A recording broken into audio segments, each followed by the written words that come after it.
ರಾಜ್ಯದಿಂದಲೇ ಮಾಹಿತಿ ಕಲೆ ಹಾಕ್ತಿದ್ದ ಪಾಕಿಸ್ತಾನ, ಬೆಂಗಳೂರಿನಲ್ಲಿ ಪಾಕ್ ಏಜೆಂಟ್ ಬಂಧನ. ರಿಪಬ್ಲಿಕ್ ಕನ್ನಡ ಬಿಚ್ಚಿಡ್ತಿದೆ ಬೆಚ್ಚಿ ಬೀಳಿಸುವ ಪ್ರಕರಣ.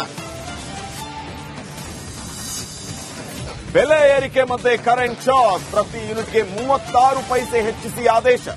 ಏಪ್ರಿಲ್ 1ರಿಂದಲೇ ಹೊಸ ದರ ಜಾರಿ. ಶನಿವಾರ ಬಂದ್, ಬಸ್ ಸಂಚಾರದ ಬಗ್ಗೆ ನಾಳೆ ನಿರ್ಧಾರ. ಸಚಿವ ರಾಮಲಿಂಗಾರೆಡ್ಡಿ ಪ್ರತಿಕ್ರಿಯೆ. ಇತ್ತ ಕನ್ನಡ ಸಂಘಟನೆಗಳಲ್ಲಿ ಇನ್ನೂ ಮೂಡದ ಒಮ್ಮತ. ಸಿಎಂಗೆ ಚೆಕ್ಮೇಟ್ ಇಡೋಕೆ ಮುಂದಾದ್ರ ಡಿಕೆಶಿ, ರಾಹುಲ್ ಗಾಂಧಿ ಭೇಟಿಯಾಗಿ ಮಹತ್ವದ ಮಾತುಕತೆ. ಡಿಸಿಎಂ ದೆಹಲಿ ಭೇಟಿಯ ಎಕ್ಸ್ಕ್ಲೂಸಿವ್ ಮಾಹಿತಿ. ಪಿಜಿ ಊಟದಲ್ಲಿ ಹುಳು ಬಿದ್ದಿರುವ ಆರೋಪ, ಗೂಗಲ್ನಲ್ಲಿ ಸಿಂಗಲ್ ಸ್ಟಾರ್ ರೇಟಿಂಗ್ ಕೊಟ್ಟಿದ್ದಕ್ಕೆ ಹಲ್ಲೆ. ಪಿಜಿ ಮಾಲೀಕರ ವಿರುದ್ಧ ಕದ್ರಿ ಠಾಣೆಗೆ ದೂರು.